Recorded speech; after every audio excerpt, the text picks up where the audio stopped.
Rush hour at Megamart supermarket on a Thursday evening. Bright fluorescent lights bouncing off polished floors, crowded aisles thick with the smell of fresh bread and discount detergent. Rebecca Clark, 38, CEO of Clark Technologies, moved through the wine section with the kind of deliberate efficiency that marked everything she did. Red business dress designer heels that cost more than most people's monthly rent, blonde hair pulled back in a style that said power before it said beauty. She lifted a bottle of Bordeaux, examined the label with the same critical eye she used on quarterly reports, set it back down. Too pedestrian. Her standards didn't bend for convenience. 3 aisles over, David Jones pushed a shopping cart with one hand, while his daughter Emily clung to the handlebar with both of hers. 35 years old. Black, built like someone who'd done manual labor his entire life, even though his current work was mostly keyboards and circuit boards. Worn jeans that had seen better years, a gray t-shirt under a jacket that wasn't quite heavy enough for the October chill outside. Emily, 8 years old, swung her legs as she sat in the cart's child seat, too big for it really, but insisting she still fit. Her hair was pulled into 2 careful puffs on either side of her head, secured with yellow barrettes that matched her jacket. She clutched a piece of paper covered in crooked blue handwriting, her shopping list for the evening: milk bread, small bear. The bear was underlined 3 times, her reward for straight A's on her last report card. David had promised, and David Jones didn't break promises to his daughter, not ever. He touched the red cord bracelet around his wrist without thinking about it, the yarn rough against his skin. Emily had made it for him 2 years ago during one of his panic attacks, her small fingers braiding the strands while she explained that red was the color of courage and love. "When you get scared, Daddy, touch the red string and remember to breathe." She'd said it so seriously, a 6-year-old teaching her father how to survive grief. He'd worn it every day since through IT support shifts where he reset passwords for people who barely noticed him, through night security patrols where he walked empty buildings and thought about the career he'd given up, through mornings when Emily needed breakfast and he needed to pretend he had all the answers. The bracelet was his anchor. Emily was his reason. 3 years ago, David had been someone different. A respected security training specialist for Port Authority, teaching conflict resolution and crisis management to officers and corporate clients across the state. His expertise in reading body language and diffusing volatile situations before they exploded into violence had earned him recognition in professional circles. The job paid $85,000 a year and required him to travel, sometimes overnight training sessions in cities where he'd stay in hotels that had room service and someone else made the bed. Good money, meaningful work, a career with a trajectory that pointed up. Then Michelle died. Car accident on Route 9 a Tuesday afternoon in October 3 years back. She'd been on her way to pick Emily up from kindergarten when a semi-driver fell asleep at the wheel and crossed the median. The police said she died instantly, said it like that was supposed to be a comfort. David had been in a training session in Newark, teaching a room full of corporate security guards about de-escalation techniques, when his phone rang with a number he didn't recognize. A trooper's voice, careful and practiced, delivering news that turned his world inside out. After that, the panic attack started. They'd come without warning, his heart racing, breath caught somewhere in his lungs where he couldn't reach it. The world narrowing to a pinpoint of terror that had no name and no solution. The first time it happened, Emily found him hunched over in the hallway of their apartment, gasping for air. She was 6 years old. She should have been frightened. Instead, she'd taken his hand and placed it over her heart. "Feel my breathing, Daddy. Slow like mine." The next day, she'd presented him with the red bracelet. Her explanation, simple: red was courage, and if he wore it, he could be brave even when he was scared. David had made a choice then. Port Authority required travel, required unpredictable hours, required him to be away from Emily when she needed him most. He couldn't do it anymore. Couldn't leave her with neighbors or his in-laws when she woke up crying for her mother at 2 in the morning. Couldn't miss another school event because he was teaching strangers how to handle conflict while his own daughter was learning to live with loss. So he'd traded the career for something smaller, something that fit around Emily's schedule instead of demanding she fit around his. It support during school hours, $42,000 a year fixing printers and troubleshooting network issues for people who treated him like furniture. Night security at a business park 3 evenings a week when his in-laws could watch Emily, $8,000 more. $50,000 total, less than he'd made before, but it gave him mornings with his daughter and evenings when she needed him. It gave him time. Money was tight. $73 in his wallet right now, all that stood between him and the week's expenses. Rent on their one-bedroom apartment was $950 a month, which meant Emily slept in the living room with curtains hung to give her privacy. She never complained. She decorated the space with drawings she made in art class, taped them to the curtain like wallpaper. David slept on a futon in the bedroom and told himself this was temporary, that things would get better, that he was doing the best he could. He was lying. Things weren't getting better. But he was doing the best he could, and some days that had to be enough. 9 months ago, he'd taken a contract IT job at Clark Technologies, a medical tech company in the financial district that was making waves with diagnostic innovations. The pay was decent for contract work, $28 an hour, and the office was a 15-minute bus ride from Emily's school. He'd spent 6 weeks crawling under desks, replacing cables, explaining to executives why their email wasn't working when they'd simply forgotten to connect to Wi-Fi. Invisible work. Necessary, but invisible. Rebecca Clark had treated him exactly like that. Invisible. She'd complained about the slow internet guy within his earshot, her voice carrying across the open office space as she spoke to her assistant. David had been on his knees behind her desk, replacing an Ethernet cable that had been chewed by someone's emotional support hamster. The complaint wasn't even directed at him, just about him, like he was a malfunctioning appliance rather than a person. When his equipment cart accidentally brushed her desk, she'd snapped without looking up from her screen. "Be careful. You damage something expensive, you'll be paying it off forever." But the real insult had come when he'd tried to do more than just fix her printer. David had spent his entire adult life in security. He couldn't walk into a building without cataloging its vulnerabilities, couldn't sit in a room without mapping the exits, couldn't watch people move through space without reading the patterns that might indicate a threat. It was instinct trained into him through thousands of hours of teaching others how to see what most people missed. So when he'd worked at Clark Technologies for 6 weeks, he'd seen things. Executives wearing company badges and public broadcasting where they worked to anyone watching. Security cameras with blind spots near the loading docks. Door access logs that weren't reviewed regularly. Patterns that added up to risk. He'd written it all down. 47 pages, comprehensive, detailed. Specific recommendations for executive protection, building security information protocols. He'd worked on it at night after Emily went to sleep, crafting it with the same care he'd once used for Port Authority training materials. Professional. Thorough. Free of charge, just his attempt to contribute something beyond cable replacements. Rebecca had read 1 page. Maybe not even that. She'd flipped it open in front of him, scanned the first paragraph, and closed it with a dismissive smile. Unnecessarily expensive and paranoid. "We're a tech company, Mr. Jones, not Fort Knox. I appreciate the thought, but this isn't what we need right now." The report went in a drawer. David finished his contract 2 weeks later. Nobody said thank you. Nobody said goodbye. He collected his final paycheck and left one more invisible person cycling through a system that didn't care whether he existed or not. Now, 9 months later, he was back at Megamart buying groceries with his daughter, trying to stretch $73 across milk bread and a stuffed bear that cost $12.99. The bear was important. Emily had worked hard for those straight A's, had studied her multiplication tables every night, had practiced her spelling words while David cooked dinner in their tiny kitchen. She deserved the reward. They'd make it work. They always did. Have you ever buried a skill for years until one split second demanded you use it to save a stranger's life? David noticed them because noticing was what he'd been trained to do. 2 men, mid-30s, moving through the store with purpose that didn't match their casual browsing. They weren't shopping. Their eyes tracked Rebecca Clark's movement through the wine section, their positioning deliberate, coordinated. When Rebecca moved toward the expensive bottles near the back wall, they split up.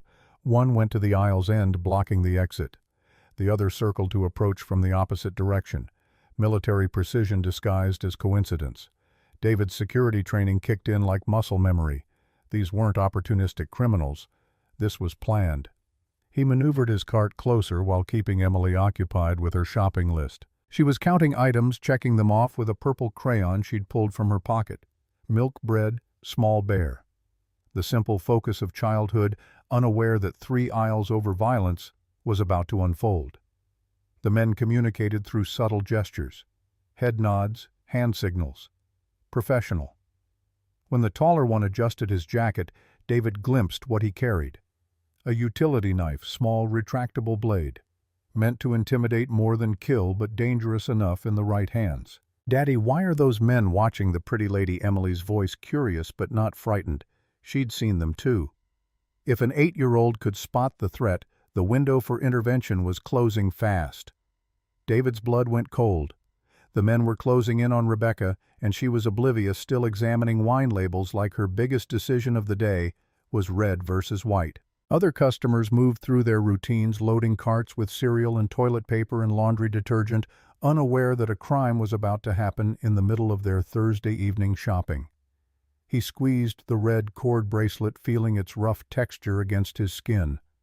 A reminder of what mattered most. Protecting people. Protecting his daughter from seeing violence in a place that was supposed to be safe. Protecting strangers. Because that's what his training had taught him to do. What Michelle had believed in. What he wanted Emily to learn about the world, even when the world didn't always deserve the lesson. "Emily, keep looking at your list for me, okay? Are we in trouble, Daddy?" "No, baby. But someone else might be, and Daddy needs to help."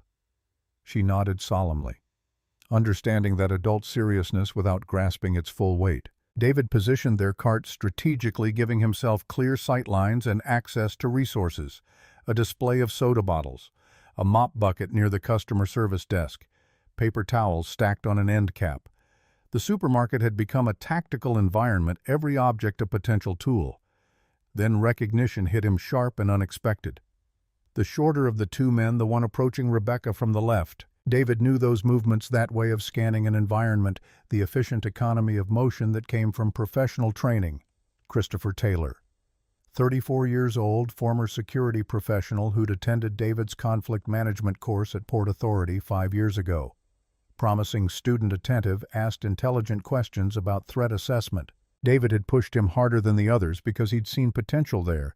Someone who understood that real security work was 90% observation and 10% intervention. What was Christopher doing here, coordinating what looked like a planned kidnapping?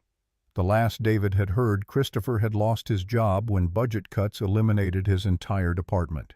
He'd had a wife, a young son, had shown David photos during a lunch break. Proud father talk, little league achievements, hopes for the future. How did someone go from dedicated security professional to this? The recognition complicated everything. This wasn't just about stopping unknown assailants. This was about confronting someone who'd fallen from the same professional world David had once inhabited. "There, but for the grace of God," a voice whispered in his mind. If David's circumstances had been different, if Michelle's death had broken him in a different direction, could he have ended up here too? No time for philosophy. Christopher and his partner had moved into position. Rebecca lifted an expensive bottle of champagne, $300 if David remembered the price tags correctly, more than he spent on groceries in a month. She examined it like she was considering the purchase, tilted it to read the label. That's when Christopher's partner made his move. "Don't make a sound." Something sharp pressing against Rebecca's ribs through the red fabric of her dress. "Walk with us toward the back exit, nice and quiet." The champagne bottle slipped from Rebecca's fingers, shattering against the floor with a sound that cut through the ambient supermarket noise like a gunshot. Glass and wine sprayed across polished tile, red liquid spreading like blood. Customers nearby turned to look, saw the broken bottle, saw the knife now visible against Rebecca's dress, saw 2 men gripping her arms, and they scattered. Not to help, to avoid getting involved. "Please." Rebecca's voice cracked with panic as she scanned the faces around her, looking for someone, anyone who would intervene. "Someone help me." The response was immediate and devastating. People looked away. A woman with a full cart actually laughed. Looks like the rich lady's having problems. Maybe if she wasn't so stuck up all the time, someone might actually give a damn. Another customer nodded agreement. I recognize her from the news. Clark Technologies, CEO. Always talking about efficiency and restructuring. Wonder how efficient she feels right now. The humiliation cut deeper than the fear. Rebecca Clark, who commanded boardrooms and managed billion-dollar technologies, reduced to begging strangers for help while they debated whether she deserved it. Her carefully constructed image of power and control shattered as completely as the champagne bottle at her feet. David was already calculating. The supermarket's layout favored the attackers. The wine section connected to a service corridor that led to loading docks perfect for extraction. Narrow aisles limited response options. Security cameras had blind spots near the service areas, exactly the kind of vulnerability he'd documented in reports that people like Rebecca never bothered to read. But the criminals had made tactical errors too. Their utility knives were intimidation tools, retractable blades that would fold under real pressure. They were focused entirely on Rebecca, no awareness of their surroundings or potential threats. And most critically, they were operating during peak family shopping hours with children everywhere. Professional criminals would have avoided the collateral complications. David quietly repositioned himself while maintaining visual contact with Emily. She was still counting items from her shopping list, a small island of childhood innocence in a situation turning dangerous. "Can we get my bear now, Daddy?" "In just a minute, sweetheart. Keep counting for me." The attackers were moving Rebecca toward the service corridor, using the crowd's reluctance to intervene as cover. Store security was nowhere visible, probably dealing with a shoplifter in electronics or arguing with someone about a return policy, leaving this section unmonitored at exactly the wrong moment. That's when disaster struck in the most innocent way possible. Emily's stuffed bear, the small bear from her shopping list that she'd been clutching in anticipation, tumbled out of her hands and rolled directly into Christopher Taylor's path. He looked down annoyed and kicked it aside with unnecessary force. "Keep your kid's junk out of the way," he snarled at David. The comment was casual cruelty, the kind of dismissive rudeness that powerful people showed toward those they considered beneath notice. But it was also a critical mistake. Emily's face crumpled. Not just because her toy had been mistreated, but because a bad man had been mean to her daddy. She'd seen enough adults dismiss David to recognize the pattern, and it always made her sad and angry in equal measure. "That man was mean to you, Daddy," she whispered loud enough for nearby customers to hear. The observation carried unexpected weight. Several shoppers who'd been avoiding the situation suddenly focused on David and Emily. A single father with his young daughter now being threatened by the same criminals terrorizing the CEO. The dynamic shifted. This wasn't just about Rebecca Clark anymore. It was about whether decent people would stand by while criminals hurt a family. But David was already moving beyond emotion into tactical assessment. He'd identified his resources. Soda bottles that could serve as projectiles. A mop bucket containing soapy water. Paper towels for restraint or distraction. Most importantly, he'd mapped the lighting angles that would give him advantages without endangering bystanders. Christopher's partner was getting impatient with Rebecca's resistance. "Move faster, lady, or this gets messy for everyone around here." The threat was clear. Hurt the CEO, terrorize the witnesses, escape in the chaos. Classic intimidation escalation when the initial plan hit resistance. "Emily, baby," David said quietly, positioning himself between his daughter and the developing crisis. "I need you to close your eyes and count to 20 for Daddy. Is everything okay? Everything's going to be okay. But I need you to stay right here and not look until I tell you." He touched the red cord bracelet one final time, feeling the rough texture of his daughter's handiwork. A reminder of what mattered most, what he was willing to protect, what kind of man he chose to be when violence came to ordinary places. What nobody saw was a father who chose his daughter's morning hug over a career that paid triple. The attackers had made their choice. They'd brought weapons into a space filled with families. They'd threatened an innocent woman. They'd been cruel to his daughter. Now they were about to learn that some fathers were more dangerous than they appeared. "You just picked the wrong father and daughter to threaten." David's voice cut clearly through the noise and panic. Every conversation in the supermarket stopped. Every shopper turned to stare. Security cameras recorded everything. And Rebecca Clark, who 9 months ago had dismissed David as unworthy of basic respect, found herself looking into the eyes of the only person willing to risk everything to save her life. Everything happened in the space between heartbeats. Christopher turned toward David, irritation flashing across his features. "Back off, Dad. This doesn't concern you." "Actually, it does." David's voice remained perfectly calm as he moved his shopping cart into position between the attackers and the main aisle. "When you threaten people in front of my daughter, it becomes my concern." The second attacker, still gripping Rebecca, tightened his hold. "Walk away or your kid sees something she shouldn't." "Wrong thing to say." David's training kicked in with cold precision.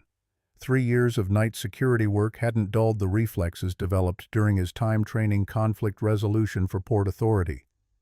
Non-lethal restraint, crowd control pressure points designed to stop violence without permanent damage. But David wasn't at his peak anymore.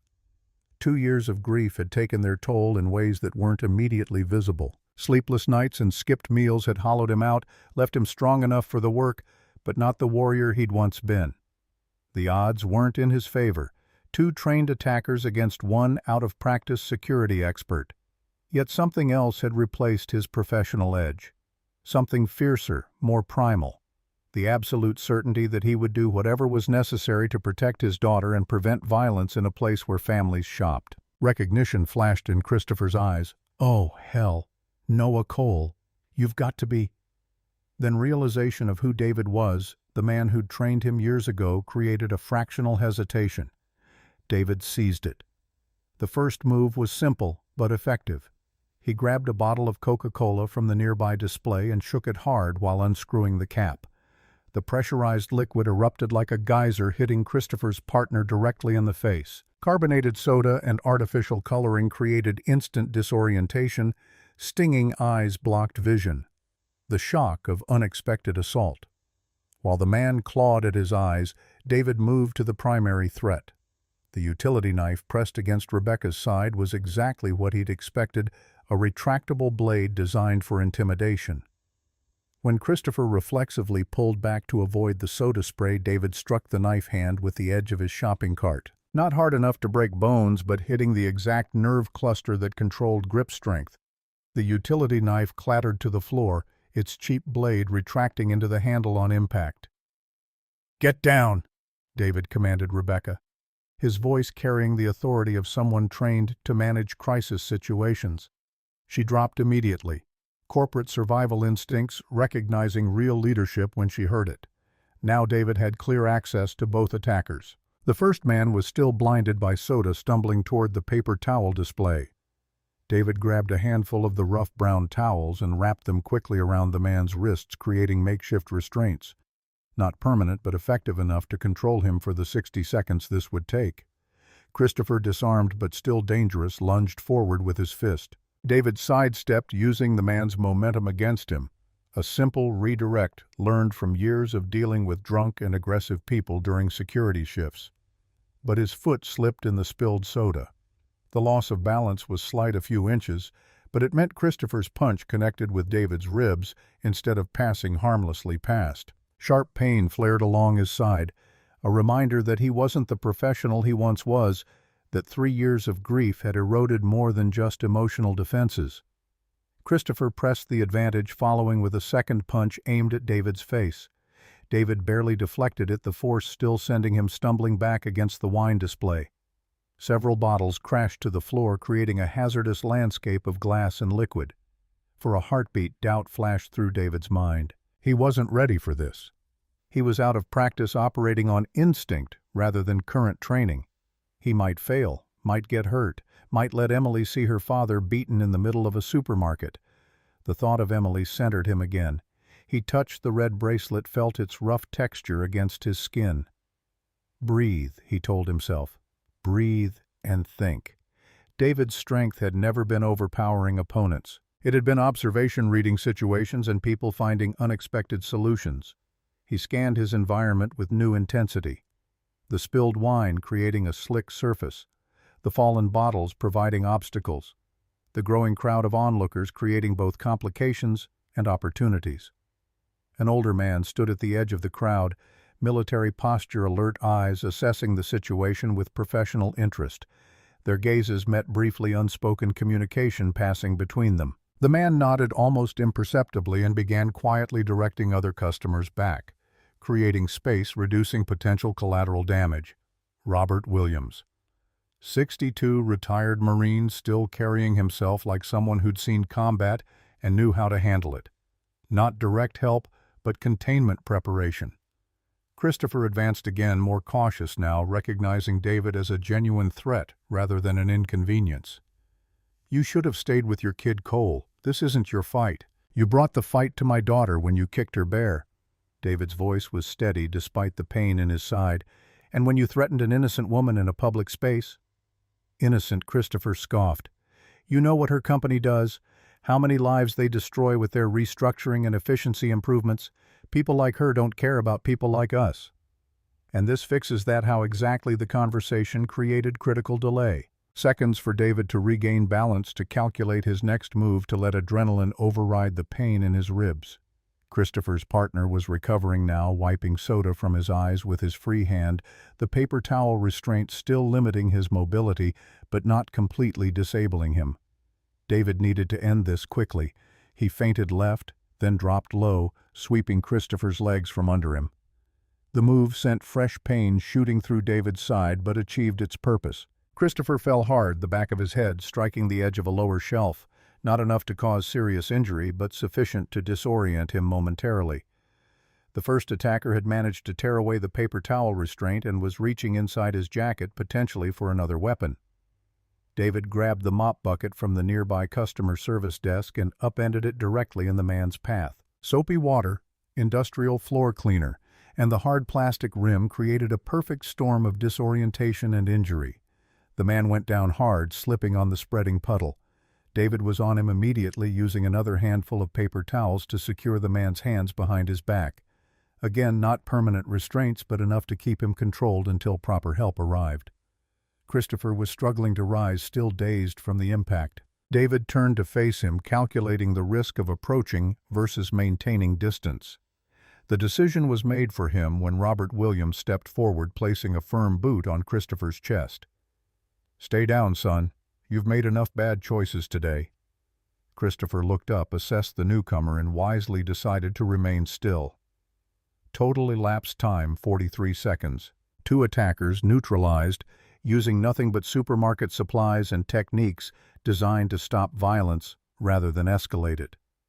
The store had gone completely silent. Every customer, every employee, every security camera focused on the single father who'd just dismantled a kidnapping attempt using soda bottles and paper towels. Emily peeked around the shopping cart, her eyes wide. "Daddy, did you win?" David felt the adrenaline beginning to fade, the pain in his ribs making itself known with greater intensity. He managed a smile for his daughter. "We all won, sweetheart. The bad men can't hurt anyone now." That's when security guards finally arrived, followed immediately by police sirens wailing in the parking lot. David knelt beside Rebecca, who was still crouched behind the wine display, shaking but unharmed. "Are you hurt?" She shook her head, unable to speak. Her perfectly styled hair was disheveled, her expensive dress stained with soda and wine, but she was alive. "Sir," one of the police officers approached David. "We're going to need a statement about what happened here." David reached into his pocket and pulled out his phone, scrolling through photos he'd taken earlier. "I documented their suspicious behavior starting about 10 minutes ago. Coordinated movement, targeting behavior, weapons assessment. I have timestamps and clear images of both suspects." The officer stared. "You were gathering evidence before the attack even started security training. Old habits." David handed over his phone. "You'll also want to check the store cameras. I positioned myself to make sure everything was captured clearly." A murmur rippled through the crowd of onlookers. This wasn't just a lucky intervention by a concerned citizen. This was professional-level threat assessment and response executed by someone who looked like he fixed computers for a living. Rebecca slowly stood, using the wine rack for support. She looked at David with an expression somewhere between gratitude and disbelief. "I know you. You worked at Clark Tech. IT support 9 months ago. Contract work. David confirmed, wincing slightly as he straightened one arm wrapped protectively around his ribs. Recognition dawned on her face along with something that might have been shame. I remember. I wasn't very kind to you. David shrugged immediately, regretting the movement as pain flared along his side. You were having a bad day. Everyone has bad days. But the crowd around them was recording everything, phones held high, capturing every word. The story was already being uploaded to social media, spreading through networks with the speed that only truly viral content achieved. The CEO, who dismissed the IT contractor saved by that same man when her life was in danger.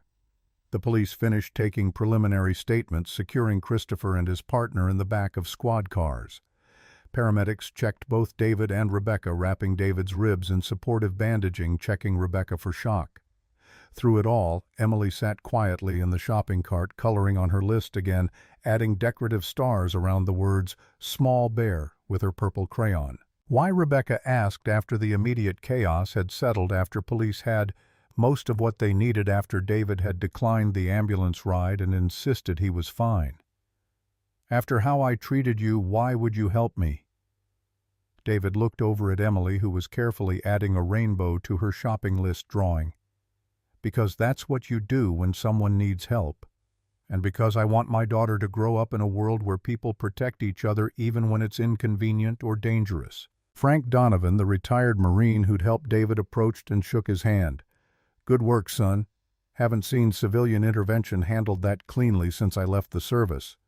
You've had professional training. Some, David admitted. Not as current as it should be. Current enough. Frank nodded toward the attackers being led away. You handled that better than most would have. Protected the civilians, minimized damage. The investigation would later reveal that Christopher and his partner were hired professionals, paid to kidnap Rebecca as part of a corporate espionage scheme targeting Clark Technologies' latest medical diagnostic patents. But all of that would come later in police reports and court proceedings and news stories that would dissect every second of what happened. Right now, in this moment, a supermarket full of witnesses had just watched an invisible single father become a hero, using nothing but everyday items and the quiet courage that came from loving someone more than you feared getting hurt. Daddy, Emily said, holding up her shopping list.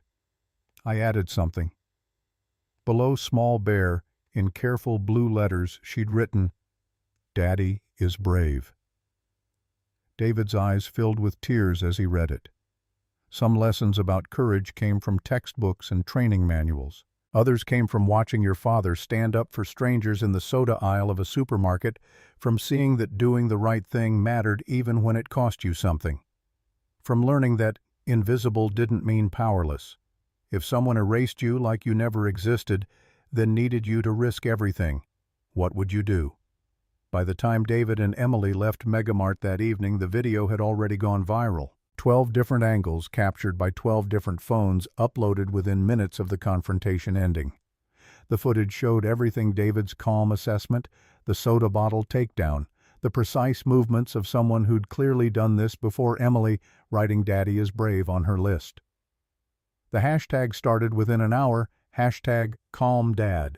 50 million views in 18 hours. Comments flooding in from around the world, people dissecting every frame, celebrating the single father who'd saved a CEO with carbonated courage and paper towels. They didn't know yet about the 47-page security report that Rebecca had dismissed. They didn't know about David's background, his training, the career he'd given up. They didn't know that Christopher Taylor had been David's student, that this confrontation carried layers of tragedy beyond the surface drama. But they would.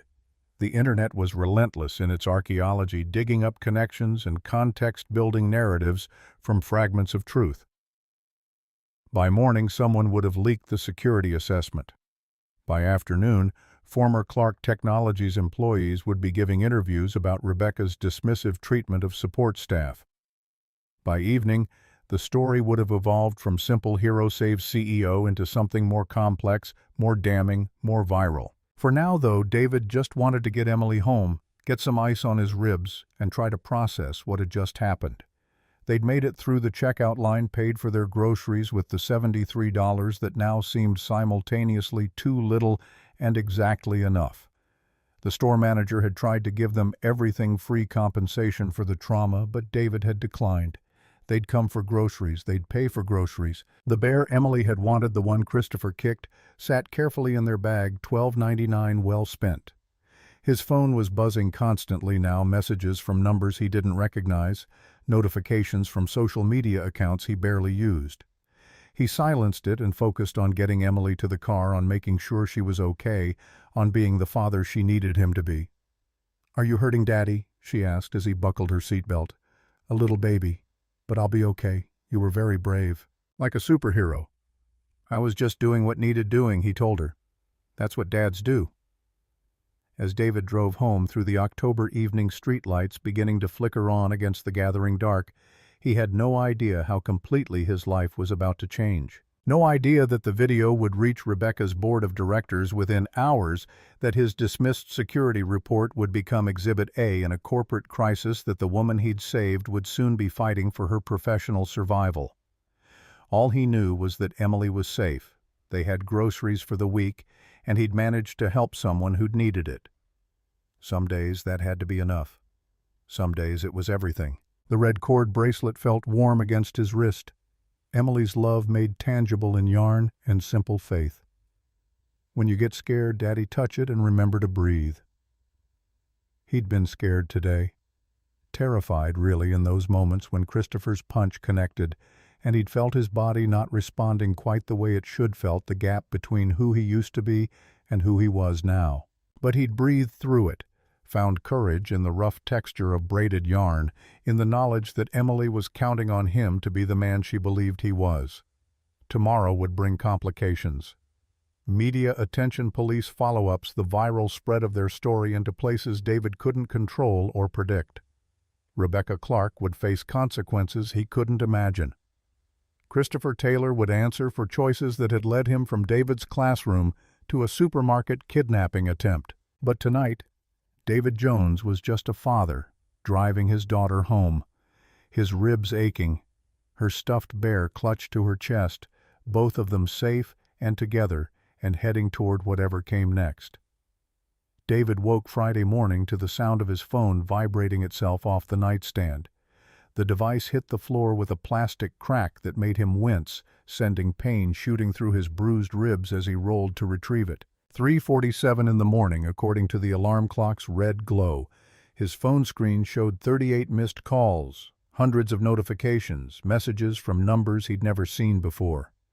The video had gone viral in ways he hadn't anticipated. Not just views, though, those kept climbing past 70 million by the time he managed to scroll through the notifications. But analysis videos, reaction compilations, news segments picking apart every frame. Someone had already created a frame-by-frame breakdown of his takedown technique, annotating each move with security training terminology. Another account had isolated the audio, enhancing it so every word came through crystal clear. "You just picked the wrong father and daughter to threaten." By sunrise, David's name was trending on 3 platforms. By 7, his address had been doxed, and news vans were setting up at the end of his street. By 8, when Emily needed to get ready for school, there were reporters camped on his building's front steps. He called his in-laws from the bathroom while Emily ate cereal in the kitchen, her cheerful humming a counterpoint to the chaos building outside their door. His mother-in-law, Barbara, answered on the first ring, her voice tight with concern she was trying to mask. "We saw the news. Gerald's already making up the guest room. How soon can you get here?" "An hour, maybe less. I need to get Emily out before the reporters figure out which apartment is ours." They packed quickly. Emily treated it like an adventure, asking if they were going on a surprise vacation. Her overnight bag stuffed with clothes and the new bear that now had a name. Courage, because Daddy was brave. David threw essentials into a duffel, grabbed Emily's schoolwork, left a note for his landlord explaining he'd be gone a few days. The rent was paid through the end of the month. Everything else could wait. They slipped out the building's back entrance, cutting through Mrs. Patterson's garden with the elderly neighbor's blessing. She'd called, that morning voice crackling with excitement and concern, telling David he was on the television and asking if he needed anything. He'd thanked her, declined her offer of casserole, promised to check in soon. The drive to Barbara and Gerald's house took them across town, away from the media presence, toward the quiet suburban street where Michelle had grown up. Emily fell asleep in the back seat. Courage clutched under her chin, exhausted from the previous night's excitement. David's ribs throbbed with each breath, the paramedics rapping, helping, but not eliminating the constant reminder of Christopher's punch connecting. Barbara met them at the door, pulling David into a careful hug that acknowledged his injury without making it the center of attention. Gerald took Emily's overnight bag, already suggesting they check his new bird feeder after she got settled. The normalcy was deliberate, a gift David accepted with gratitude he couldn't quite articulate. His phone buzzed again. A text from a number with a 917 area code. "Mr. Jones, this is Rebecca Clark. I need to speak with you personally, not through corporate representatives. Please call me at this number when you can."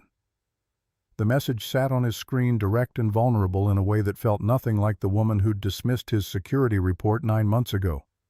David stared at it while Barbara made coffee in the kitchen, while Emily woke and ran to show Gerald her new bear, while the morning stretched into something that felt surreal and unmanageable.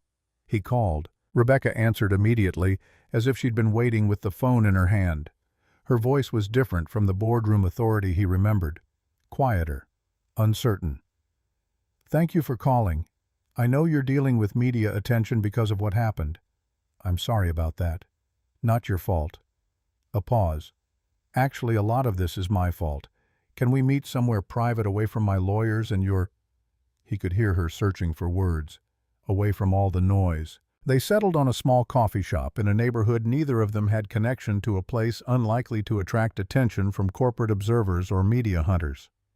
David asked Barbara to keep Emily for the afternoon, explaining he had something to handle. She read his expression and asked no questions, just nodded, and told him to take his time.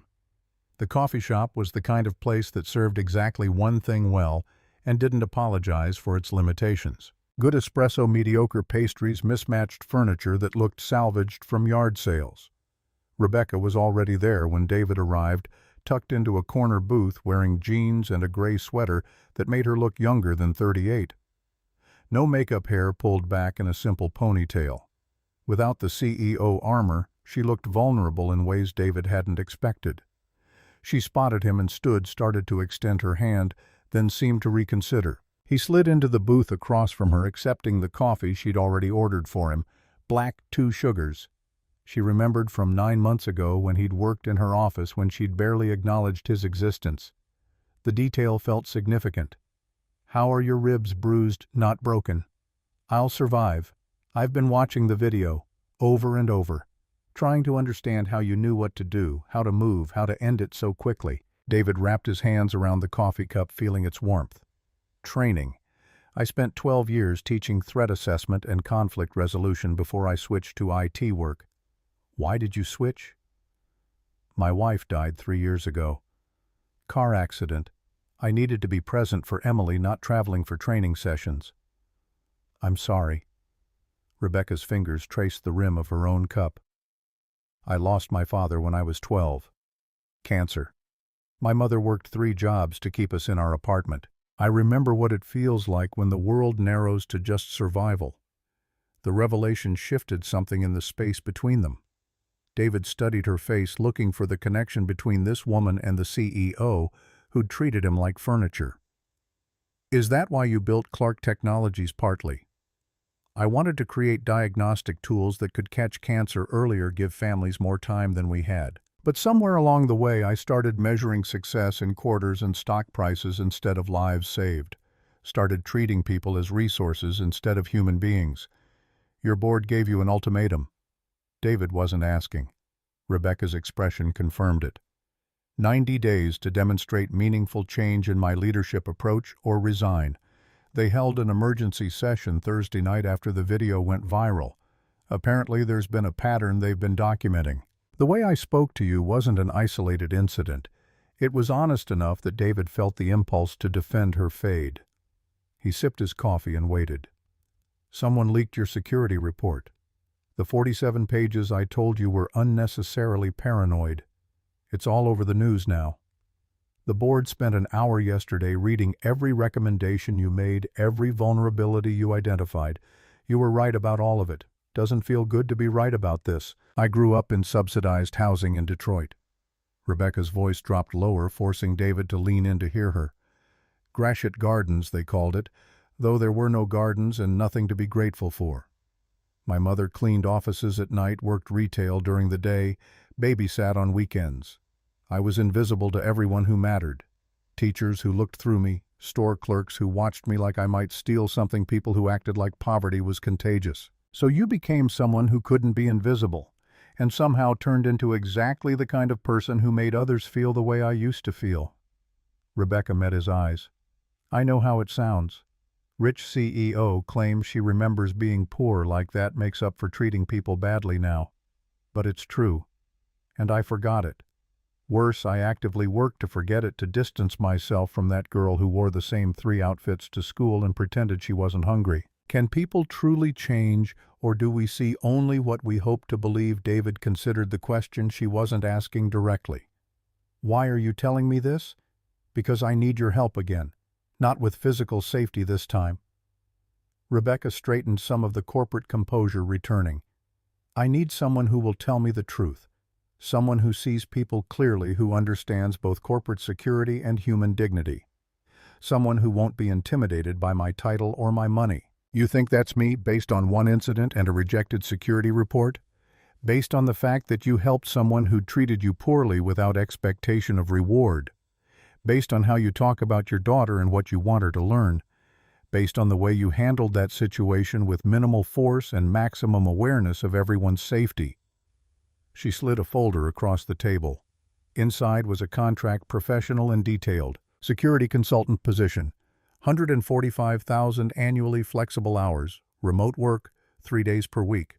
Expanded scope beyond just physical security, advisory role on leadership culture and organizational communication, and stapled to the back a separate document. Educational fund in Emily's name, $250,000 administered through a trust that had no connection to David's employment status. The fund is separate. Regardless of whether you take the position, regardless of how long you work for Clark Technologies, that money is for Emily's education. It's not a bribe. It's acknowledgement. Acknowledgement of what? That I was wrong about your security assessment. That I dismissed your concerns in a way that was both professionally negligent and personally disrespectful. That you saved my life when you had every reason to walk past and let someone else handle it. David stared at the numbers, doing math that didn't quite compute. 145,000 was more than he'd made even at Port Authority. With Emily's education secured, he could stop lying awake calculating whether community college would be enough, whether he'd need to take a third job when she hit high school. I need to think about it.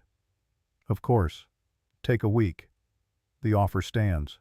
They sat in silence for a moment, coffee cooling, the weight of unspoken complications settling between them. Finally, David asked the question that had been building since the Megamart parking lot. Why do you really want me at Clark Technologies? The board didn't tell you to hire me. No. This is my decision. Rebecca's hands stilled their restless movement. I've spent 15 years building a company that saves lives through medical innovation, but I've been destroying lives in the process. My own employees, people like you who tried to help and got dismissed. The board's ultimatum forced me to look at that. Your intervention at Megamart showed me what I've become. I'm not a consultant on how to be a decent human being. Maybe that's exactly why I need your perspective.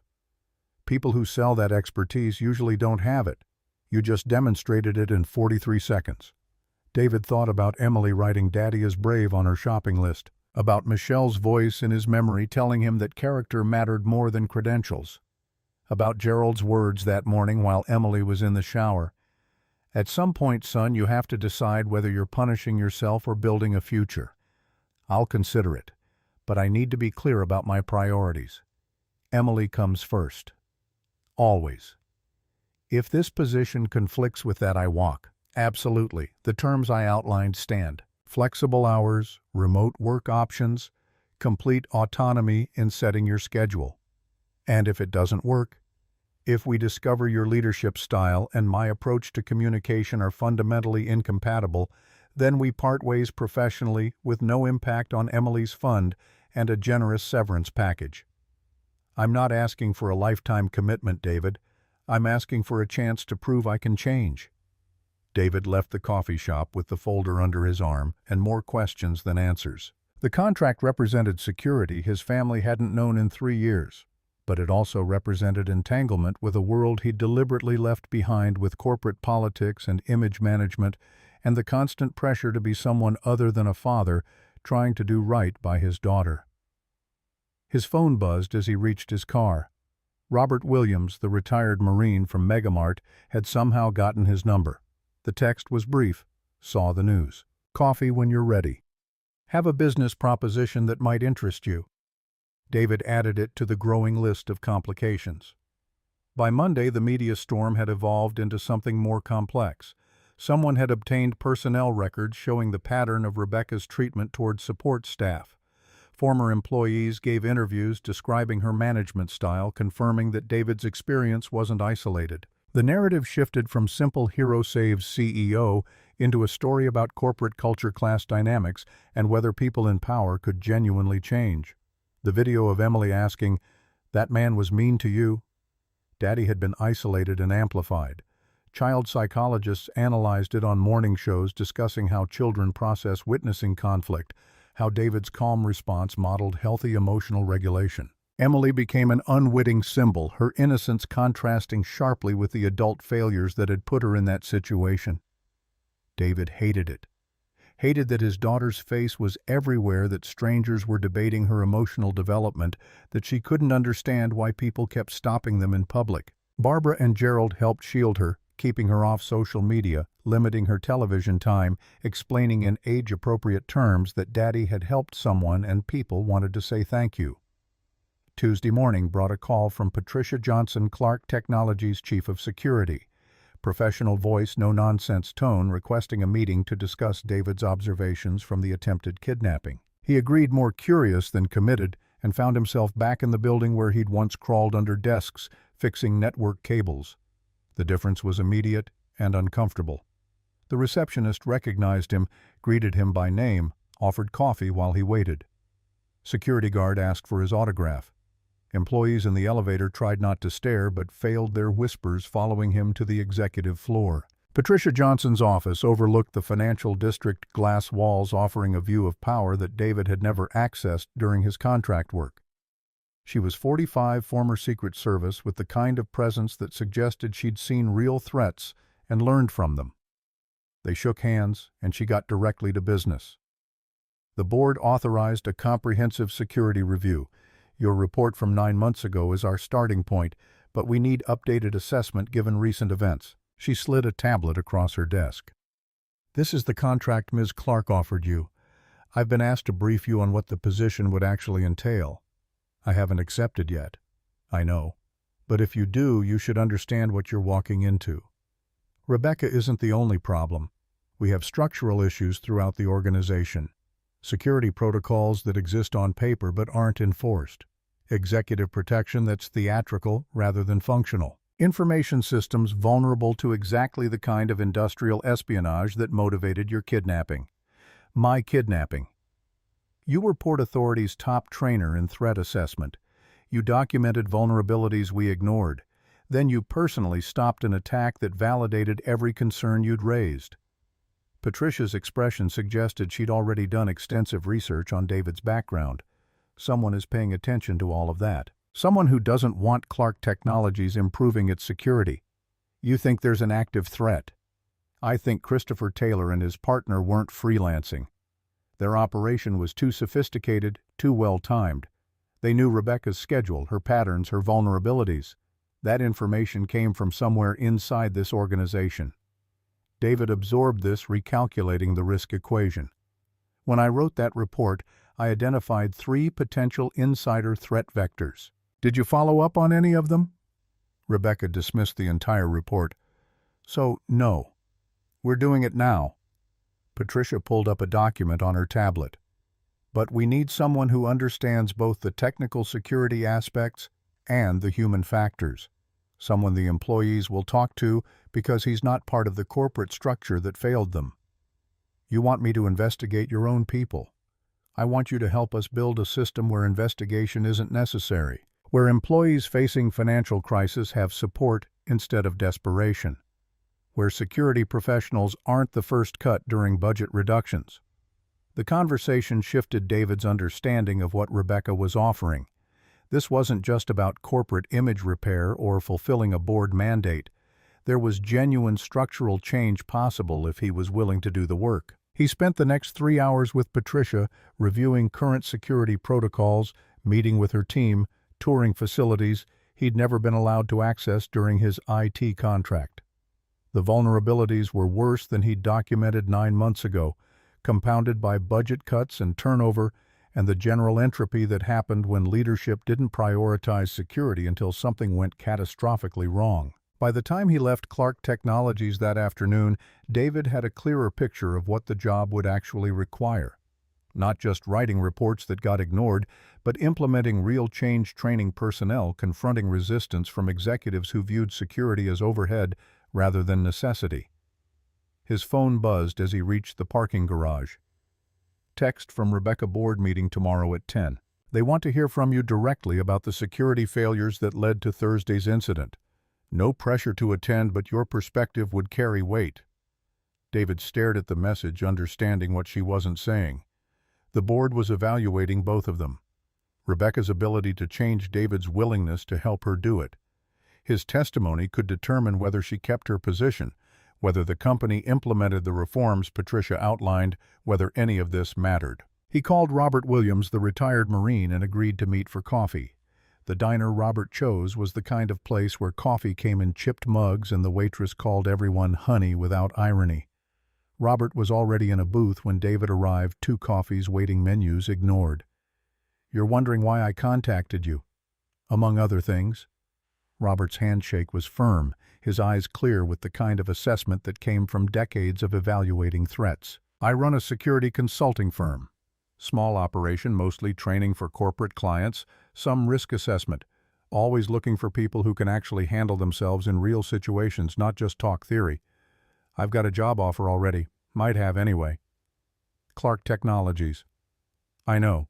I also know you're conflicted about it. Corporate work isn't for everyone, especially not someone who walked away from Port Authority to be present for his daughter. You did research on me. Enough to know you're qualified for more than fixing printers. Robert pushed one of the coffee mugs closer to David. My offer's different. Contract work, set your own hours, no corporate politics.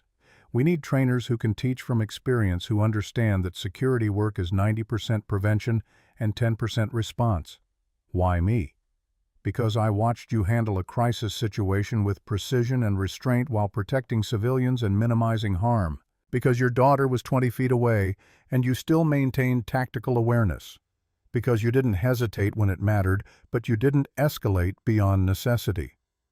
The offer was tempting in its simplicity. Contract training meant flexibility, independence work that connected directly to his expertise without the complications of corporate hierarchy. But it also meant inconsistent income, no benefits, the same kind of instability he'd been living with for 3 years. I appreciate it, but I need to think about what's best for Emily long term. Smart. Robert nodded. Offer stays open. You decide corporate life isn't your speed, give me a call. And David. Whatever you choose, remember, you've got leverage right now. Don't take the first offer. Make them match your worth. David drove back to Barbara and Gerald's as the sun set over the city, traffic thickening with the evening commute. Emily was in the backyard when he arrived, helping Gerald fill the bird feeder while Barbara prepared dinner. The normalcy felt precious fragile, like something that could shatter if he made the wrong choice. Gerald found him on the back porch after Emily went to wash up for dinner. Michelle's father had aged since her death, grief etching deep lines around his eyes, but his steady presence remained unchanged. Barbara's fielded 6 calls from reporters today. They want comments about the hero, Dad, want to know your life story, want Emily to pose for photos. I'm sorry you're dealing with that. Don't be. Gerald settled into the chair beside him. We're proud of what you did, but I'm worried about what comes next. Join the club. Sarah died, you withdrew from everything except Emily and work. Understandable. Grief takes different paths. Gerald's voice was gentle but direct. but I've wondered if you were using your responsibilities as a shield against rejoining the world. Maybe. This Clark Technologies offer, it's not just about money, it's an opportunity to step back into the work you're actually trained for. To use skills you've been letting atrophy.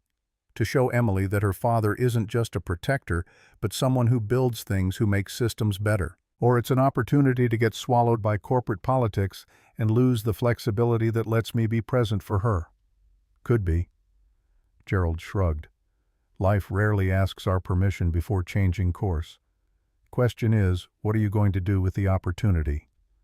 That night, after Emily was asleep and the house had settled into quiet, David sat at Barbara's kitchen table reviewing the contract Rebecca had offered, $145,000 annually, Emily's education secured, flexible schedule written into the terms, advisory role that gave him real authority to implement change. He thought about Michelle, about the conversations they used to have about character and contribution. She'd believed in second chances and the possibility of growth and change. She would have seen past Rebecca's corporate armor to the woman who'd grown up in subsidized housing and forgotten her way home. But she'd also believed in protecting Emily above everything else. Would this position help or hurt that mission? His phone buzzed. Text from an unknown number. David, this is Christopher Taylor. I know you can't respond, that my lawyer would have a stroke if he knew I was contacting you, but I need you to know I'm sorry. For the attack, for kicking Emily's bear, for all of it. I made choices I can't take back. Don't let my mistakes cost you this opportunity. You were always the best trainer I had. You should be doing that work again. David stared at the message, feeling the weight of all the choices that led from his classroom 5 years ago to a supermarket confrontation that changed everything. Christopher had fallen through the gaps in a system that should have supported him. How many others were falling right now, desperate and invisible, making choices they couldn't walk back? He made his decision. Wednesday morning, David called Rebecca and told her he'd accept the position on a trial basis. 90 days, same timeline the board had given her. If it worked, they'd discuss making it permanent. If it didn't, he'd walk away with no hard feelings and gratitude for the opportunity. The board meeting was scheduled for 10. Rebecca sent a car, unnecessary but appreciated given his ribs were still tender. The driver was professional and silent, navigating morning traffic with efficient calm. Clark Technologies' boardroom occupied the top floor, floor-to-ceiling windows, offering views that reminded everyone present how high they'd climbed and how far they could fall. 14 people sat around a massive table when David arrived. Chairman William Garcia at one end, Rebecca at the other, 12 board members arrayed between them like a jury. Garcia was 67, gray hair, perfectly styled suit that probably cost more than David's monthly rent. His expression was neutral, giving nothing away as he gestured for David to take the empty seat between two board members. Mr. Jones, thank you for joining us. The board has been reviewing the incident at Megamart, your security assessment from 9 months ago, and Ms. Clark's proposal to bring you on as a security consultant. We'd appreciate your perspective on what happened and what it reveals about our organizational vulnerabilities. David had prepared for corporate speak and careful politics. Instead, he offered truth. 9 months ago, I documented 17 critical vulnerabilities in your executive protection and facility security protocols. Every single one of those vulnerabilities contributed to Thursday's attack being possible. Ms. Clark was targeted because her schedule was predictable, her security minimal, and her public presence made her an easy mark for professional criminals. Several board members shifted uncomfortably. Garcia's expression didn't change. The attackers knew where she'd be when she'd be there, and that she'd be unprotected. That information came from somewhere. Either they did extensive surveillance, or someone inside this organization provided intelligence. Given the sophistication of their operation, I suspect both. Do you have evidence of an insider threat? One of the board members, a woman in her 50s with sharp eyes, leaned forward. Not yet. But Patricia Johnson and I spent yesterday reviewing your security protocols. Your background checks are minimal. Your financial stress monitoring is non-existent, and you've cut security personnel by 30% in the last 2 years. You've created an environment where desperate employees might become vulnerable to recruitment by hostile actors. The room went very quiet. David continued, Christopher Taylor. One of the attackers was a former security professional who lost his job due to budget cuts. He had a sick child and mounting medical debt. He became exactly the kind of asset that corporate espionage networks target skilled, desperate, with nothing left to lose. You don't just need better security protocols, you need support systems that prevent employees from becoming threats in the first place. That seems outside the scope of security consulting. The same board member skeptical now. It's the core of security consulting. David met her eyes. Physical barriers and surveillance systems can't stop insider threats. Only culture change can do that. Only making employees feel valued enough that they won't betray you. Only providing support when they're struggling so desperation doesn't make them vulnerable. Garcia spoke again. Ms. Clark has proposed an employee crisis support program as part of the security overhaul. Your recommendation, essential. And it should extend to all employees, not just security personnel. Financial hardship makes everyone vulnerable. Medical crises, family emergencies, housing instability. These aren't just human resources issues, they're security issues. The board members exchanged glances. David could see them calculating costs, weighing risks, considering implications he couldn't fully read. Mr. Jones Garcia's voice was measured. Ms.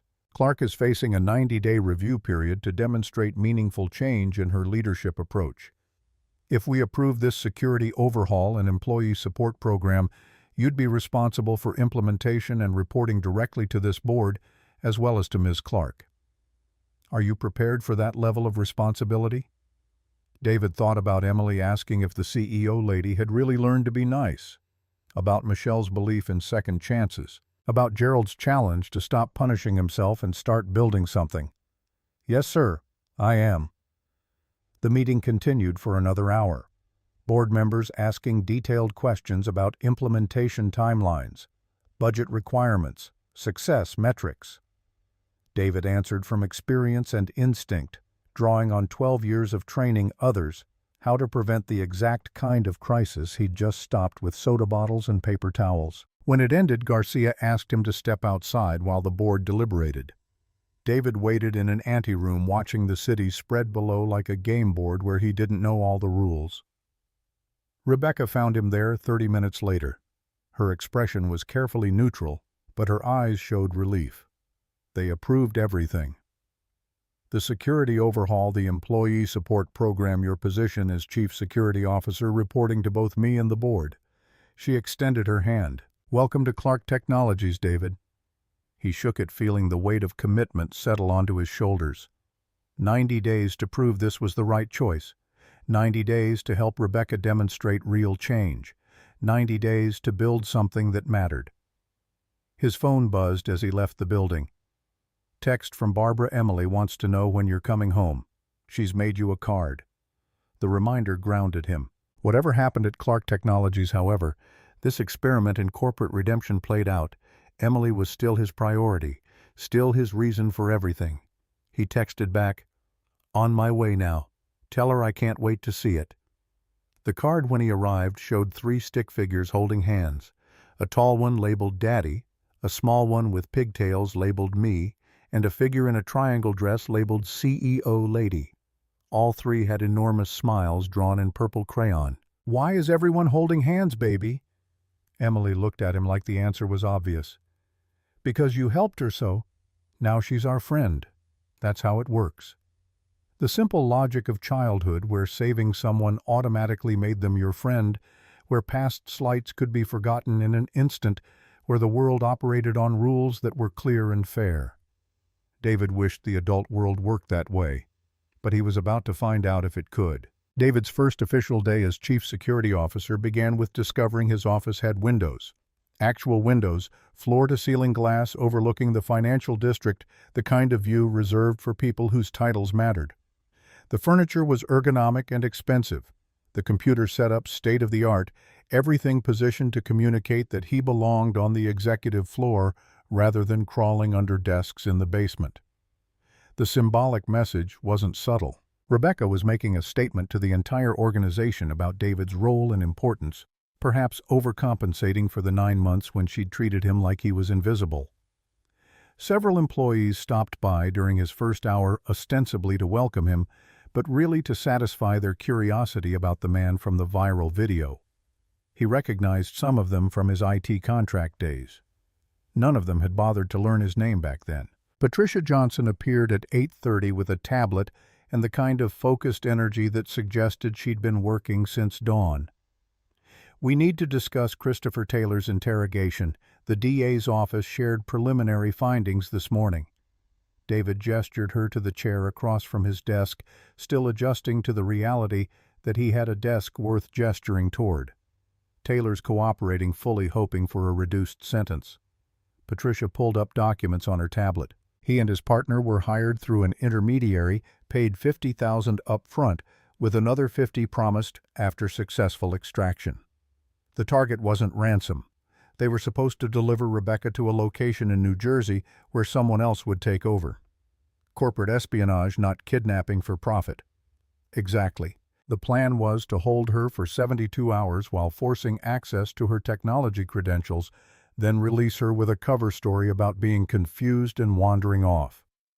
By the time anyone figured out what happened, her systems would have been compromised and the stolen data sold to competitors. David processed this, recalculating the threat level. Who hired them? That's where it gets complicated. Patricia's expression darkened. Taylor gave us a name.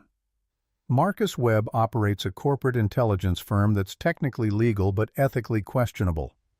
Webb claims he was hired by a concerned party who wanted to conduct industrial research that he had no idea his contractors would resort to kidnapping.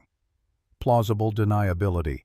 Deep enough that the DA isn't sure they can make charges stick. But here's what concerns me. Patricia scrolled to another document. Webb's firm has been monitoring Clark Technologies for at least 6 months. They know our executive schedules, our security protocols, our organizational structure. Someone inside this company has been feeding them information. You think the insider threat is still active? I know it is. We've been analyzing access logs looking for patterns. 3 people had the combination of information access and behavioral red flags that fit the profile. One of them is still employed here. Who? Patricia hesitated, then displayed a personnel file. Richard Miller, board member, 62, been with the company since its founding. His nephew applied for the CEO position 2 years ago and was passed over in favor of Rebecca. Miller's been voting against her initiatives ever since, always positioning himself as the voice of fiscal responsibility and shareholder value. Board members don't usually commit corporate espionage against their own company, unless they want to engineer a leadership change. If Rebecca's kidnapping had succeeded, if she'd disappeared for 3 days while technology secrets were stolen, the board would have had cause to remove her immediately. Miller's nephew would have been the obvious replacement, already working as a VP in operations. The conspiracy felt both plausible and paranoid. David had spent enough time in security work to know that most threats were simpler than they appeared, that elaborate schemes usually unraveled under scrutiny. But he'd also learned that power made people capable of astonishing betrayal. We need evidence before we make accusations against a board member. I'm working on it. Patricia closed the tablet. Meanwhile, we have a more immediate problem. Clark Technologies is hosting its annual charity gala in 3 weeks. Natural History Museum. 500 guests, media coverage. It'll be Rebecca's first major public appearance since the Megamart incident.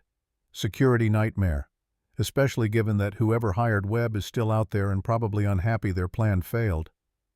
Patricia stood. I need your assessment of the venue and a comprehensive security plan by next Friday.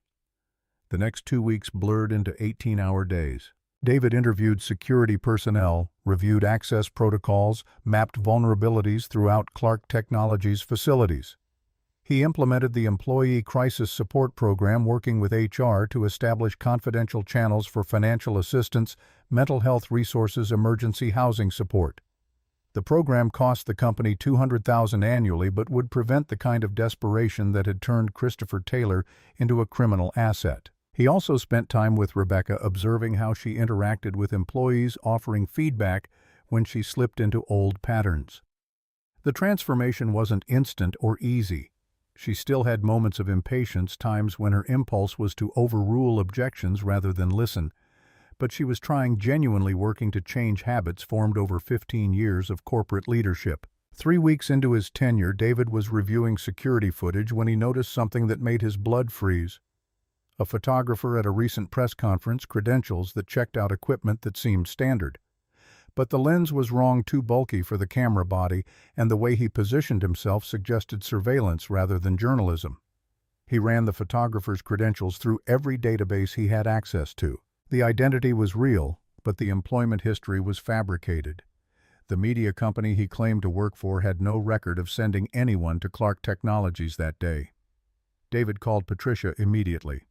"We have active surveillance. Someone's still watching Rebecca." She arrived within 15 minutes, reviewing the footage with the kind of intense focus that confirmed his suspicions. That's military-grade equipment disguised as press cameras. Whoever this is, they're professional. Can we identify him? I'll run facial recognition cross-reference with known corporate intelligence operatives. Patricia's jaw tightened. But this confirms what we suspected. The threat didn't end with Taylor's arrest. They spent the next week quietly investigating, being careful not to alert whoever was watching that they'd been noticed. The photographer appeared at 2 more public events, always with legitimate credentials, always positioning himself for surveillance rather than photos. Patricia's team identified him as James Morrison, former NSA contractor who'd gone private sector 5 years ago.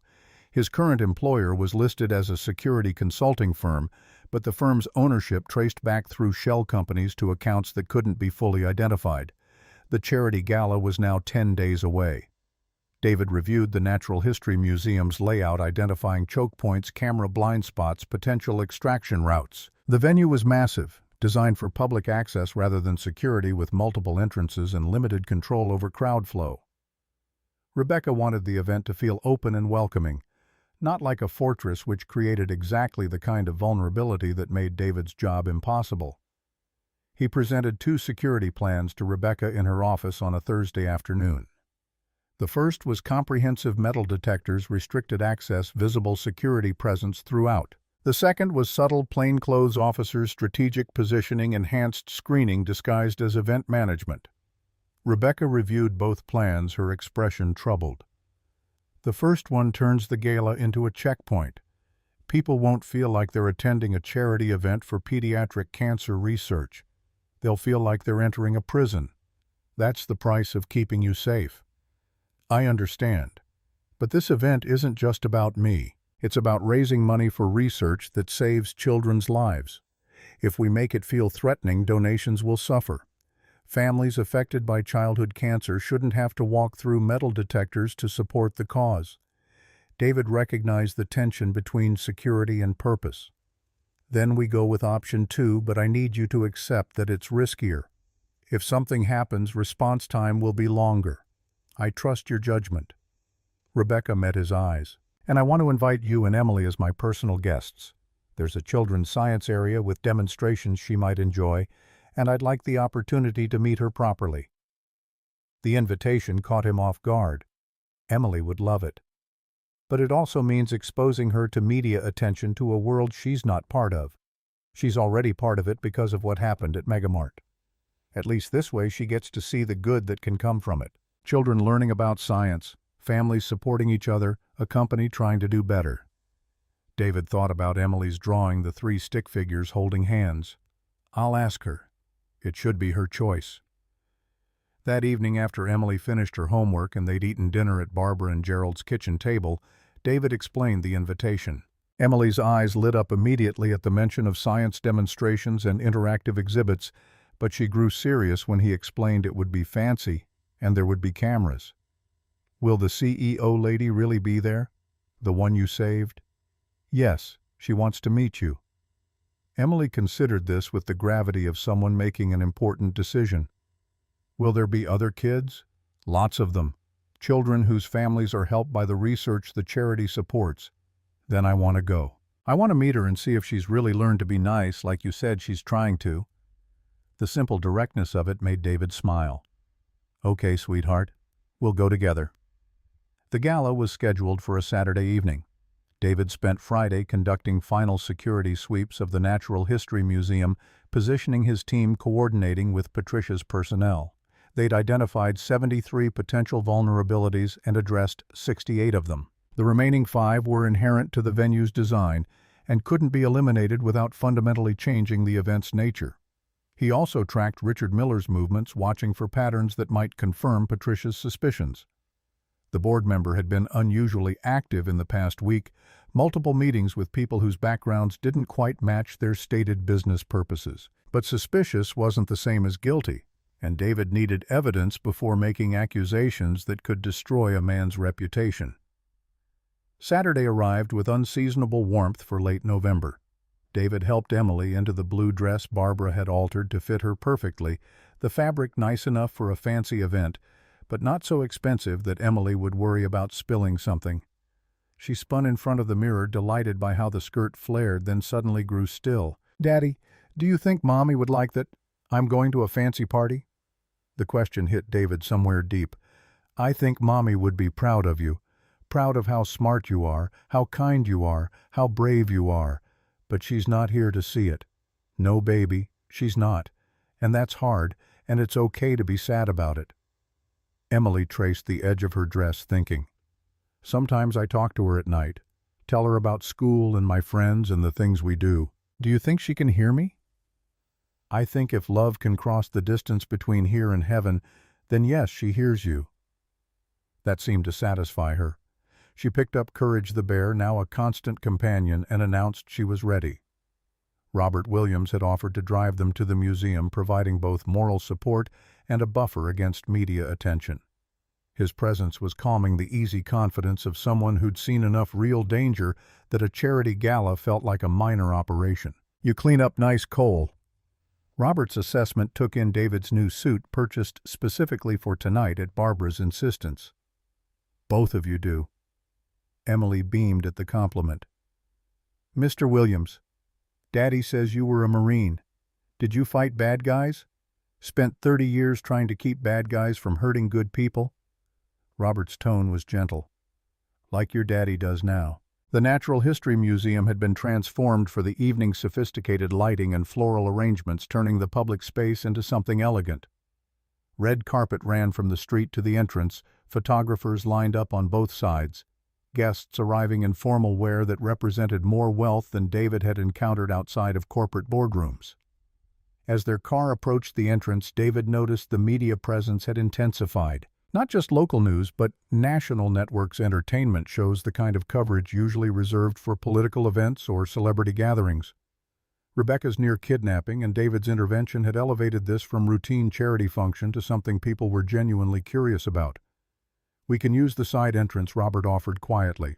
"Avoid the cameras entirely." Actually, David started, then noticed Rebecca herself standing at the top of the red carpet, elegant in a simple black gown that managed to be both appropriate for a CEO and genuinely flattering. She was greeting guests personally rather than staying safely inside, making a statement about accessibility and openness despite the security risks.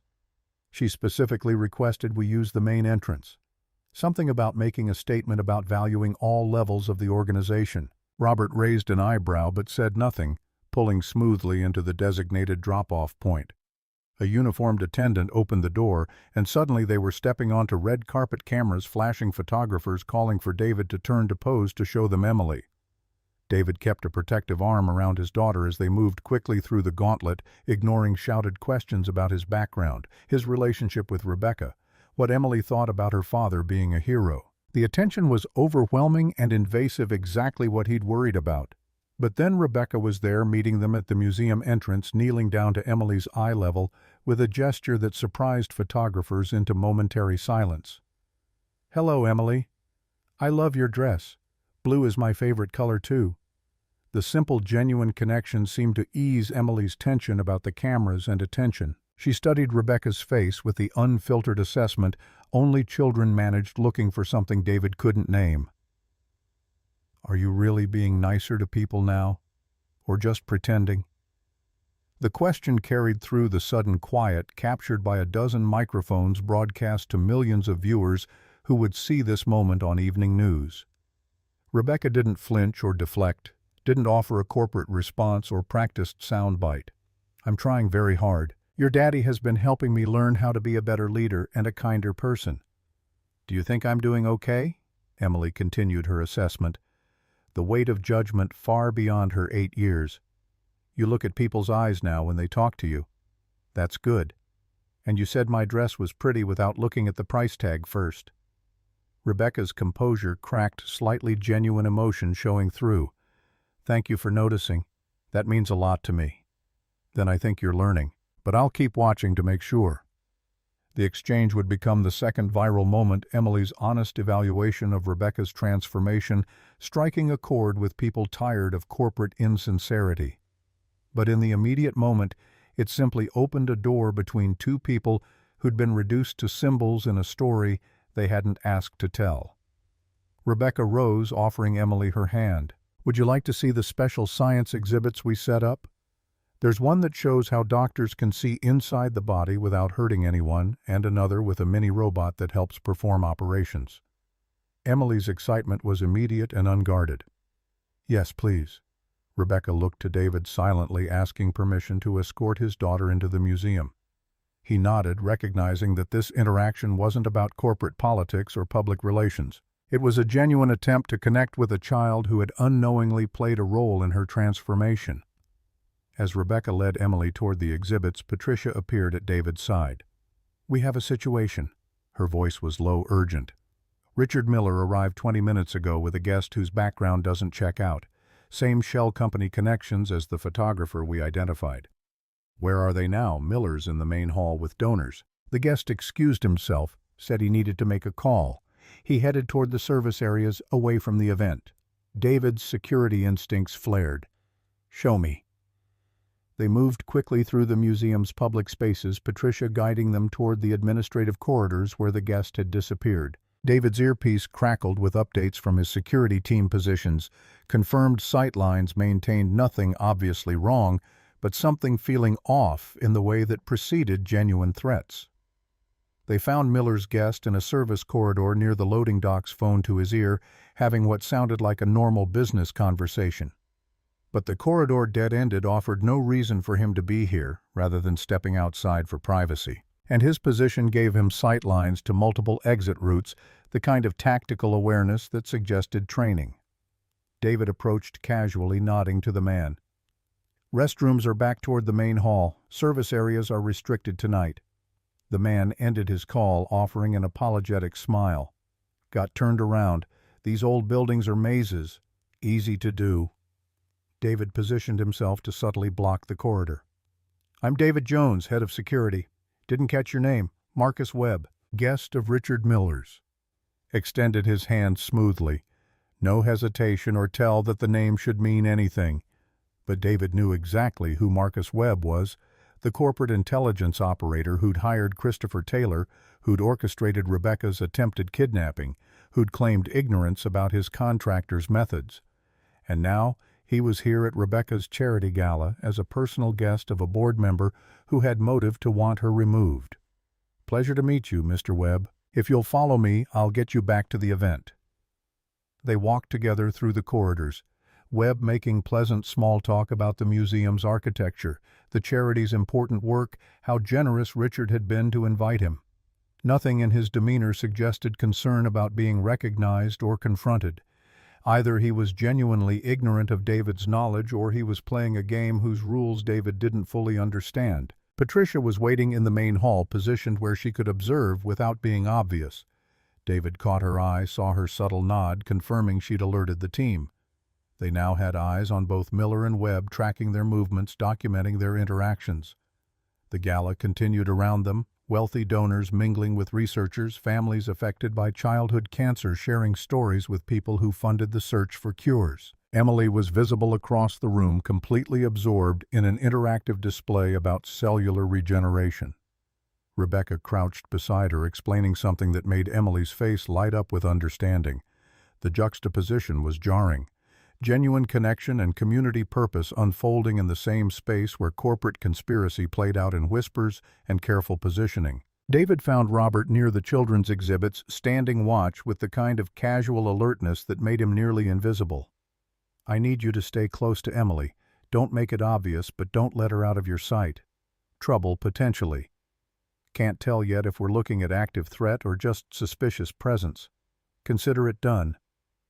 Robert shifted his position slightly, gaining better sight lines to where Emily was now trying to manipulate a miniature surgical robot's controls. David rejoined Patricia in monitoring Miller and Webb. The board member seemed genuinely engaged with donors, no apparent awareness that his guest had been found in restricted areas. Webb, meanwhile, had settled into conversation with a group of technology executives, charming and professional, giving no indication he was anything other than what he claimed. The evening progressed. Speeches were made. Donations pledged the cause, celebrated with genuine emotion from families whose children had benefited from the research. Rebecca spoke briefly. Her remarks focused on the scientists and doctors rather than corporate achievement, a notable shift from previous years that people in attendance commented on approvingly. During her speech, David watched Webb carefully. The man's expression remained pleasant and attentive, but his eyes moved constantly, cataloging exits, assessing security presence behavior that could be general awareness or tactical preparation. The climax came unexpectedly during the silent auction when people were scattered throughout the museum examining items for bid.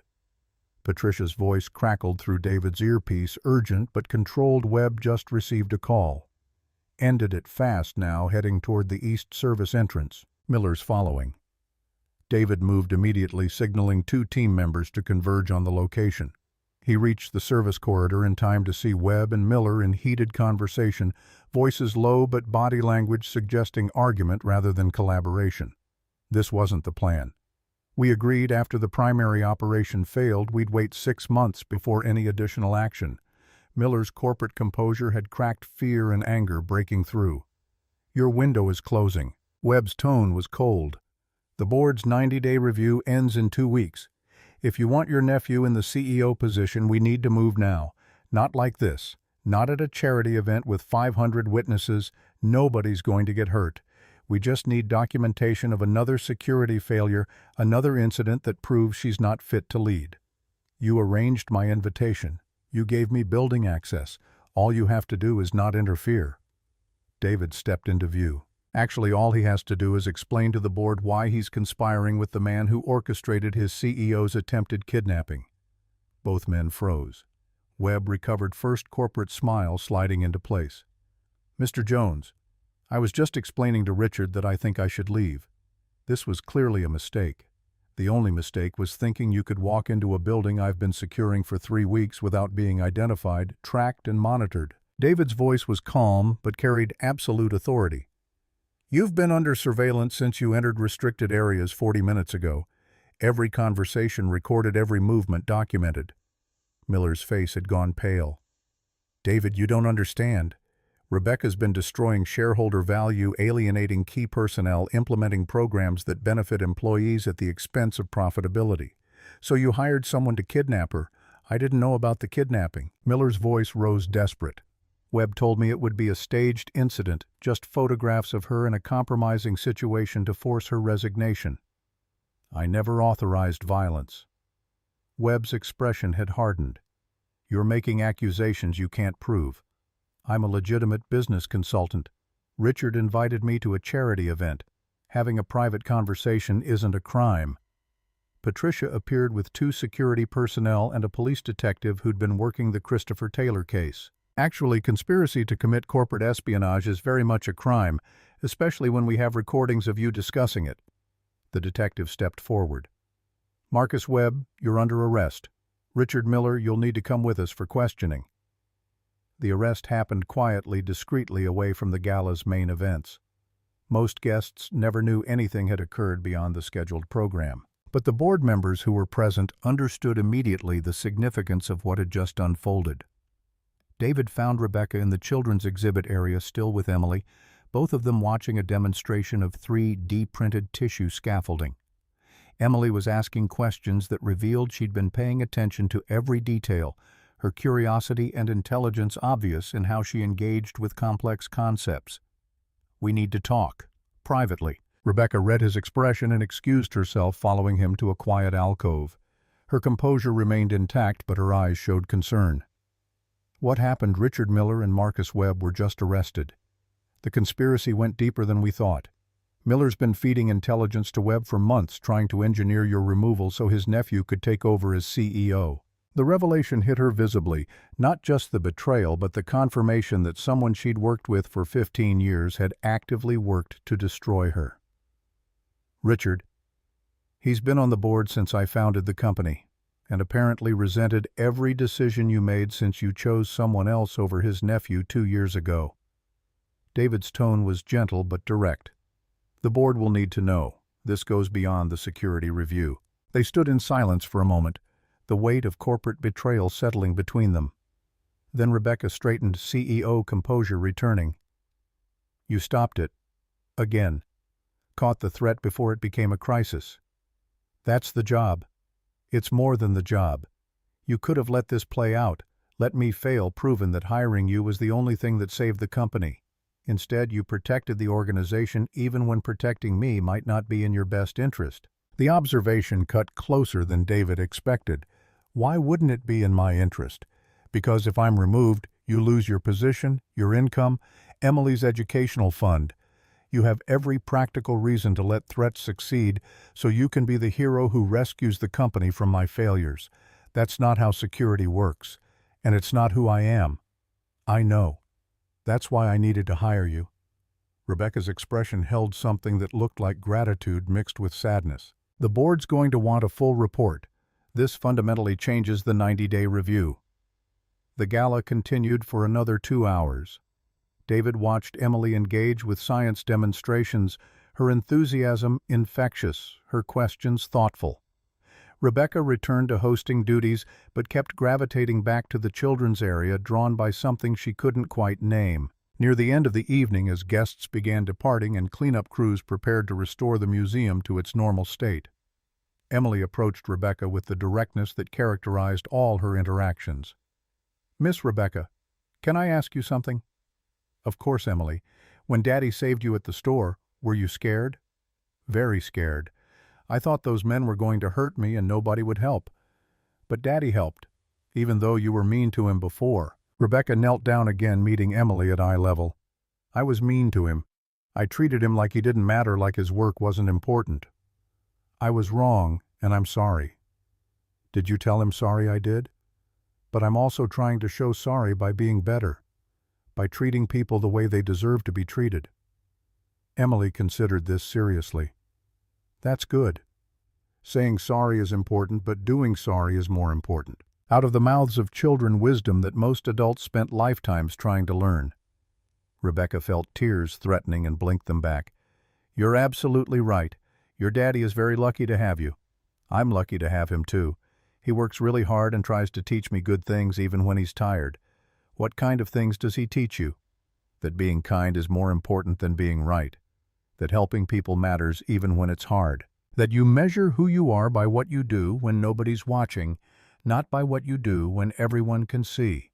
The principles were Michelle's, filtered through David's parenting, now articulated by an 8-year-old with perfect clarity. Rebecca recognized the framework that had produced a man who would save someone who'd dismissed him, who would implement security protocols knowing they might prevent rather than enable crisis, who measured success in lives protected rather than recognition earned.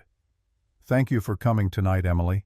And thank you for helping me understand that learning to be nice means more than just saying the right words. You're welcome. Can I come visit the science exhibits again sometime, when they're not all fancy? Absolutely. In fact, I'll arrange a private tour just for you and your dad. You can spend as much time as you want exploring everything. As Robert drove them home through the city's late-night quiet, Emily fell asleep against David's shoulder, exhausted from the evening's excitement. David watched streetlights slide past, processing everything that had happened in the 3 weeks since Megamart. Christopher Taylor in prison. Marcus Webb arrested Richard Miller, facing criminal charges. Rebecca's transformation from dismissive executive to someone who knelt at eye level with children and asked their opinion. Emily's drawing of 3 stick figures holding hands now feeling less like childhood optimism and more like prophecy about connections that transcended class and power. His phone buzzed. Text from Rebecca. Thank you doesn't cover what you've done for this company and for me personally, but thank you anyway. He typed back, "You did the work. I just helped you see where you needed to go." The response came quickly. "The board meets Tuesday to discuss the 90-day review and Richard's position. They'll want your assessment of organizational security and my progress. Whatever you report, be honest. Always am." Tuesday's board meeting would determine whether Rebecca kept her position, whether the cultural changes they'd implemented would continue, whether David's role would extend beyond the trial period.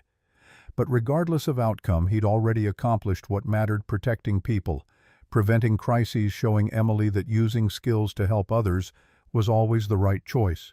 They'd built something in 3 weeks that felt more substantial than quarterly earnings or stock prices. A framework where employees received support before desperation made them vulnerable, where security meant culture change as much as surveillance systems, where a CEO learned to look people in the eyes when they spoke and remember that everyone's work mattered. Whether that survived Rebecca's review or David's trial period remained to be seen. But for tonight, Emily slept peacefully, her new bare courage tucked under her chin, secure in the knowledge that her father protected people and that the CEO lady was learning to be nice.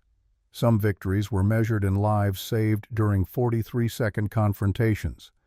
Others were measured in 8-year-olds who believed the world could be fair if adults tried hard enough to make it so. David touched the red cord bracelet, feeling its familiar texture.